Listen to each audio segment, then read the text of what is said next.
Welcome to the Culture Show. Tonight we'll be starting off with a lowdown in the world of film. I am your father. It's not true. George Lucas sold his shares out to Disney, and so they now have control of Star Wars. Immediately they announced that a next trilogy was going to be released. They're still looking for a director. Possible names that have dropped out include Spielberg, J.J. Abrams and Quentin Tarantino.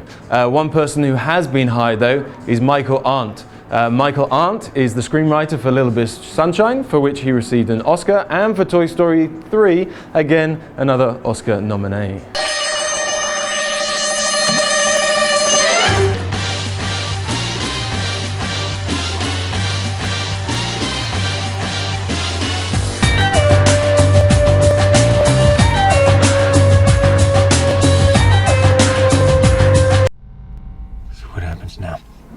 Also in the news, Tom Cruise is now looking for his 5th director for the Mission Impossible series. Following on the footsteps from such people as Brian De Palma and John Woo, we now have Christopher McQuarrie. Christopher McQuarrie is known to Cruise for directing him in Jack Reacher, soon to be hitting our cinemas. Christopher McQuarrie was the writer for Valkyrie, Mission Impossible 4 and All You Need Is Kill, all films starring Tom Cruise. He was also the director of the critically acclaimed The Way of the Gun. With the success of The Amazing Spider-Man, Mark Webb has signed on to deliver a sequel. Also appearing will be Andrew Garfield and Emma Stone, reprising their roles from the original. The role of Mary Jane Parker has also been cast. It's going to be Shailene Woodley.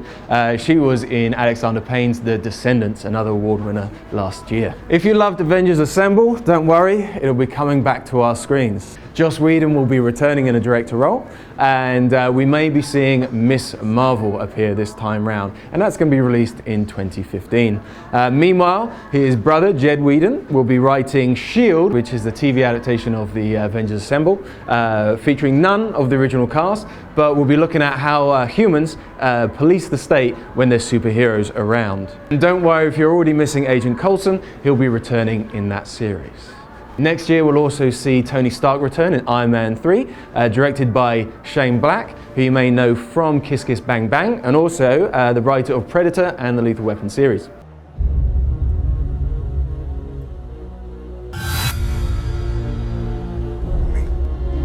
I hope I can protect the one thing I can't live without.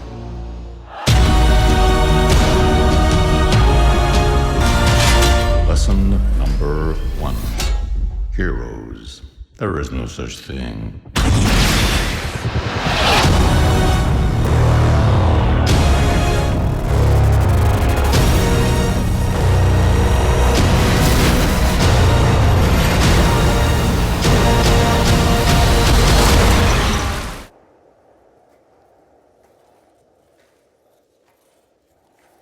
In addition, Thor will return as the blonde god in Thor: The Dark World. Both films will be showing in 3D.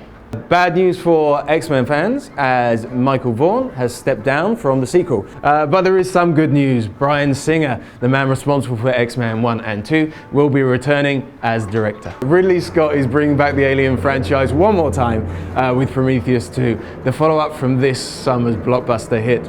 It's going to be situated between Prometheus and Alien. Also in the news, Harrison Ford should be rejoining Ridley for the sequel to Blade Runner. So that'll be Blade Runner 2 coming to your screens soon. Right now we have a lot of films that are being released for your consideration, which basically means that they're awards contenders, because we have the Oscars coming in January. A lot of films come around now that start pitching towards that idea. Was there a fight? What happened? Sir?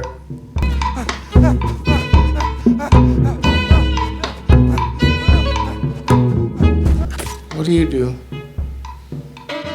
I do many things.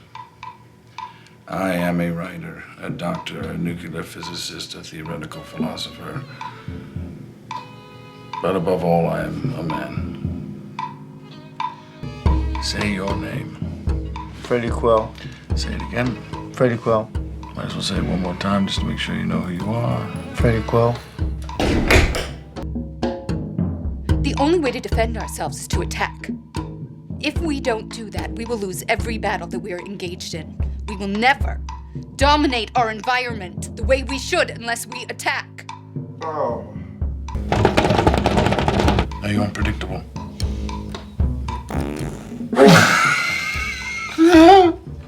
It's a horrible young man you are. This is acting like an animal. A dirty animal that eats its own feces when hungry. If we are not helping him, then it is we who have failed him. Is it not? Perhaps he's past help. Or insane. Firstly, we have the controversial new film from Paul Thomas Anderson, The Master. This comes from the filmmaker who made such great films as Punch Drunk Love and There Will Be Blood. And it's a very peculiar film in many ways in that, much like his previous work, it doesn't dwell a lot on narrative, more character. So people will find it very difficult to grasp because it doesn't have an arc, in a sense. It's very much dwelling on the emotions of the characters, and it has some very fine performances. The basic premise is that Philip Seymour Hoffman plays a charismatic cult leader who has a strange, alluring quality and draws in many people to his way of thinking, and he encounters this character played by Joaquin Phoenix, who is a pilot following World War II, who is very emotionally broken and finds his way into this strange circle. And this is what the film focuses on, the relationship between the two. And it's a very difficult film to get into because of its lack of narrative, but it has some stunning visuals, a fantastic score, and is well worth checking out. I'm ready. I feel motivated. I don't feel so angry all the time.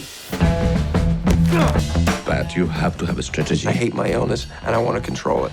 Next up, a slightly more viewer-friendly film is Silver Linings Playbook, the new film from David O. Russell, who directed the Oscar-winning The Fighter back in 2009. Tiffany and Tommy? Just Tiffany. What happened to Tommy? He died. How'd he die? Please, don't bring it up. Hey, Tiffany. This is Pat. You look nice. Thank you. How'd Tommy die? What meds are you on? I used to be on lithium and Seroquel. I was on Xanax. You ever take Klonopin? Klonopin, Oh, I guess I what? I'm tired, I want to go. Are you going to walk me home or what? You have poor social skills. You have a problem. I have a problem? You say more inappropriate things than appropriate things. This is a much more viewer-friendly film, and it follows the romance between two people who are suffering from mental illnesses who are trying to rebuild their lives after traumatic experiences.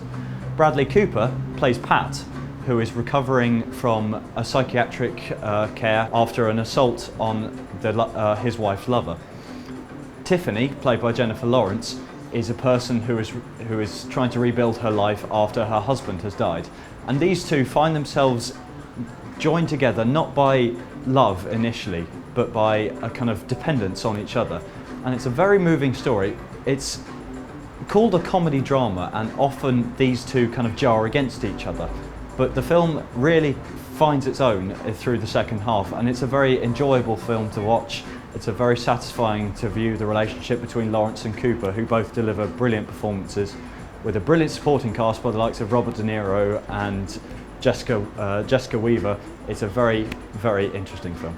What? Hey. What's this? Did you tell me you took him out? The court said yes. Yeah, but what did the doctor say? Can I do an interview for a school project on mental illness? No. Our film recommendation for this week is the under-acclaimed 2006 drama Black Snake Moan, starring Christina Ricci as Ray, a hard-partying sex addict who was abused as a child. She is found at the side of the street by Samuel L. Jackson's character Lazarus, a God-fearing blues singer who's devastated by the loss of his wife. Little lady?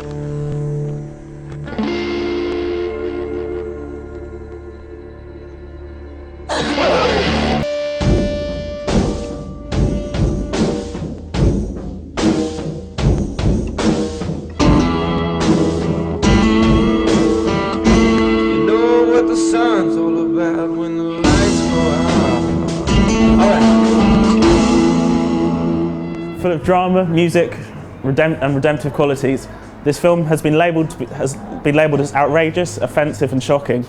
It may cause moral outrage, but it's definitely one not to miss. And I aim to cure you of your wickedness.